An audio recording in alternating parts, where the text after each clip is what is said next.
Daf Kuf Mem Daled Amud Aleph will begin Kuf Mem Gimel Amud Beis, 10 lines from the bottom.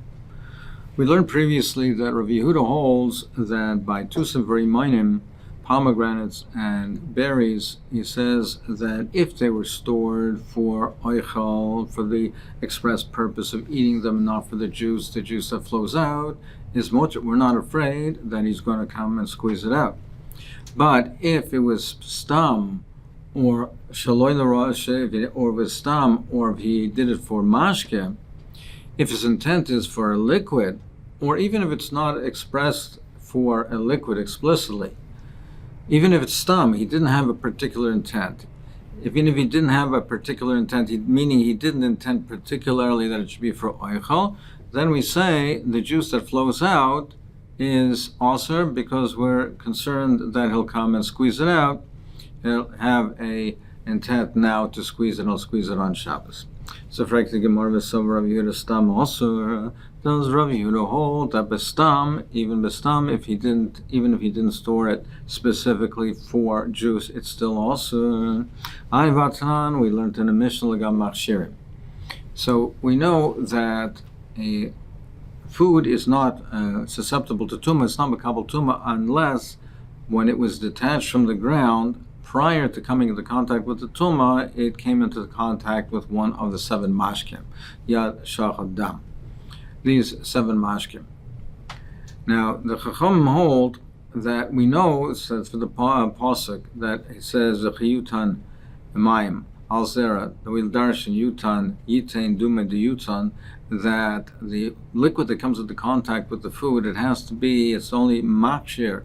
The food makabel tumah, it only makes it susceptible to tumah if the person is nichetz l'rotza. If the person is happy, is satisfied with the fact that this oichel got wet. If he doesn't want it, then it's not machshir l'kabel tumah. Similarly, the Chum hold that in order to be classified as a mashke, even though we have certain mashkas, these 7 mashkas, that liquids are considered to be a mashka, to be makshir, but it's only if the person is happy with his mitzvah rotzon that this mashka came into existence. If he's not happy that it came into existence, if he didn't want the mashka to come into existence, then it's not makshir. So, for instance, wine is considered to be a mashke. But if the person is not happy that the juice flowed from the grapes, then it's not mashal kabel tum. That's what the Chum hold. So now we learned in the Mishnah, now milk from a woman is metame, shalot and rotzen or shaloy rotzen. But chalav behema ain't metame rotzen. But the milk from behema is only matama beratzen. That's only matama beratzen. There's a difference between the chalav of an isha or a chalav of a behema. There's a difference between the two. Now, we know that the milk is considered one of the mashkim. That's considered to be a mashkim. It says by Yoel and Sisra that she gave him milk to drink before she killed him. So, batashke is called a mashke. So the milk is considered a mashke. So, but the chachomim make a chilik and they say the chalav behema is ein matama l'rotzen. That's only if the milk flowed or was extracted. Berotzen, the person is happy about it. But by an isha, it's shalor rotzen or shaloy l'rotzen. It doesn't make a difference. By an isha, it doesn't make a difference between the two. Omar Rabbi Akiva, Kal v'chaymer. Rabbi Akiva argues. Rabbi Akiva says, no, there's no distinction between the chalav isha and the chalav behema. Omar Rabbi Akiva, Kal v'chaymer, it's Kal v'chaymer. Ma chalav ha'isha. You're telling me that the milk of a woman, she'ein miyuchad ela lektanim, the milk from a mother, the only ketanim children needed, babies drink the milk. Nevertheless, you say it has the chashivas of a mashke. It's considered a mashke, and it's matama l'rotzen shloi l'rotzen. As matama whether it was flowed, whether it was extracted willingly or not. Cholav habehema shemiyuchad bein lektan bein gedolim ein adin sheyatama bein l'rotzen bein shloi l'rotzen. The cholav behema, which not only babies drink it, even gedolim drink it. Certainly, it should be matama whether it was extracted willingly or l'rotzen or shalei l'rotzen. It should have the chashivas of a mashke, and therefore it should be machshel l'kabel tuma. Amruloi, they said to him, no. Im timechol isha shalei l'rotzen. They said, an isha, the mechol is matama shalei l'rotzen. Why is that? Shadam amagav also tome. Because the dam of a wound is also causes tuma. So we see by the human, there is, by the dam, we have an exception to this normal principle. The rule normally is that a mashke is machsher, it's matama, only if it was flowed out berotz.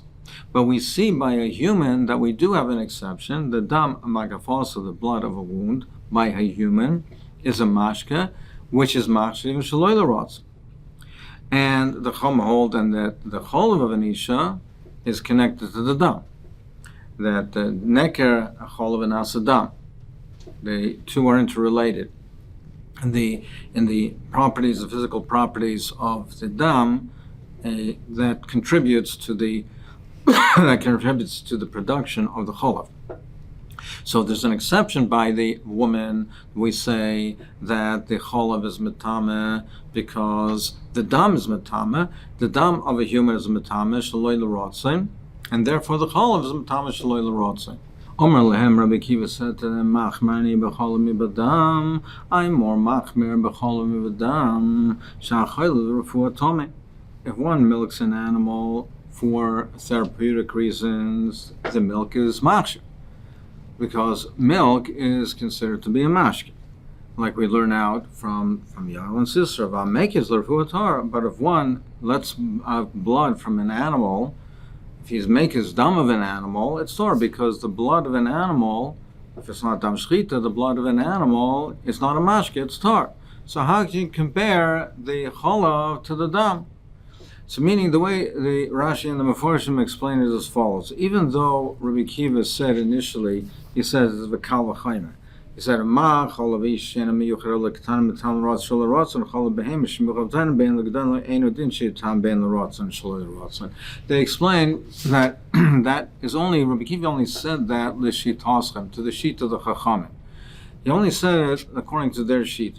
The chachamim are mechalek between l'rotzen and shaloi l'rotzen, then it's only a mashke, it's only machsher, it's l'rotzen. So he placed that kal v'chaymer, he gave that kal v'chaymer. But really, Rabbi Kiva l'shit tosa is not mechalek.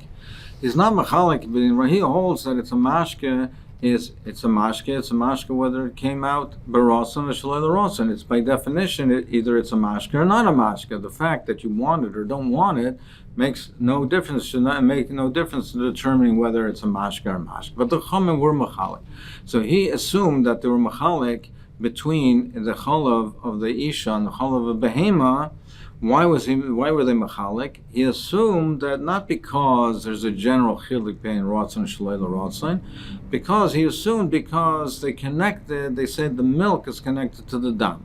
And just like we say by the dam, that we say that it's metame by a human, it's metame, it's machshir b'rotzen bein b'rotzen shaloi l'rotzen.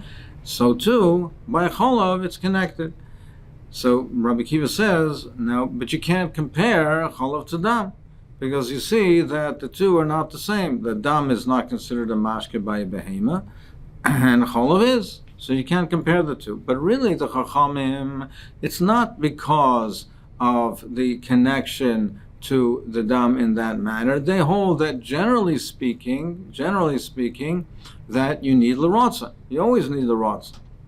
Why do they say that the only difference is by cholav isha?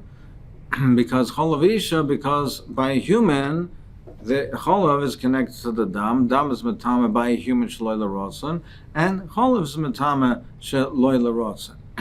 But that's the exception. Otherwise, it's only metama if it is beratzon. So therefore, legabe the cholav of a behema, the milk of a behema, the chum hold.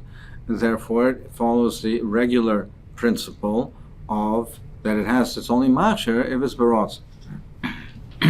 So Rabbi Kiva said, how can you compare the cholav to the dam? The cholav of a behema is metama, and the dam of a behema is not matam. Amruloi, they said back to the Rabbi Kiva,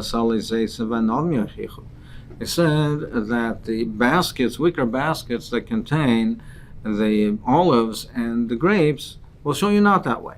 Shemashkim hayetzim, the liquid that comes that flows of them, l'rotzan to me. If it comes out l'rotzan, it's mash shaloi l'rotzan to her, and if it's shaloi l'rotzan, it's to her. So what does it mean? What's the definition of l'rotzan or shaloi l'rotzan? My love l'rotzan denichale. Is it not that rotzan means that it's a nichle? That the owner, he said, it's nichale, that he wants it. And shaloi l'rotzan b'stama, that he didn't say explicitly that he wants it. That doesn't mean that l'rotzan mean he said explicitly that he wants it. And shaloi l'rotzan doesn't mean he said explicitly he doesn't want it. It means b'stam. Now, therefore, as follows. The olives and grapes, the b'nei schitaninhu, which are normally designated for squeezing for the juice. Then we say that shaloi rotzim leklum, unless he explicitly says that he wants it. We say that it's not chashuv, and b'stam, we say that no, he doesn't want it. We don't say that he really wants it. It's not considered l'rotzin. So we say that b'nei schita, we say shaloi l'rotzim leklum tusim v'rimayim, the la b'nei schita, the tusim v'rimayim, which are not normally designated for Jews. Certainly that should be the case, that we should say it's only if he designated for Jews that we say he's nicha, that it's considered a mashke, that he's nicha, that he wants it, and it's considered to be a mashke, but b'stam, not that way. So therefore it's a stira to what we're saying in Rabbi Yehuda, because according to Rabbi Yehuda, we're saying that even b'stam, we're concerned by the tusim v'rimayim, that even if he didn't store it explicitly for juice, but if it comes out, even if it was b'stam, the mashka that he comes out, he'll want the mashka, and now he'll redesignate it, and now come to squeeze it. But we see l'gabi machshirin, that we say that no, that even by zesim v'anovim, which are normally used for juice, it's only considered to be a mashke l'rotzin if he explicitly stored it for that purpose. But otherwise, b'stama, we say that no, he really doesn't want it, and it's not machshir. So therefore, we should also say certainly b'stam by tusim v'rimayim, that b'stam he doesn't want it, and therefore he won't come to squeeze it. Gemara says, look, no, that's not what it means. L'rotzin b'stam. When they said l'rotzin, they said and l'shaloi l'rotzin, they said by tusim v'anovim, they said by seisim v'anovim, rather they said l'rotzin, it's machshir. What do they mean l'rotzin? They don't mean l'rotzin that it was explicitly stored away for the purpose of juice. They mean even b'stama. That's what they mean. L'rotzin b'stama. Shaloi l'rotzin degale daita. When we say shaloi l'rotzin, when he explicitly says he doesn't want it for juice, he wants it for oichel. He says, I don't want it. I don't want it for juice. But even b'stama, it's considered l'rotzin. Even b'stama, it is considered l'rotzin. Or alternatively, I'll tell you a different teretz. Shiny sali zeis v'anovim. We're talking specifically in the case over there by machshir, by wicker baskets, where it's not a sealed basket, it's a wicker basket, which means that it has spaces, it has openings and holes. Over there, if he stored the fruit in a wicker basket, he knows that the juice that's going to flow out from it is going to drip down and go to ibud. It's going to go to waste. It's going to flow down to the ground. So over there we say it's only considered l'rotzin if he explicitly said he wants it.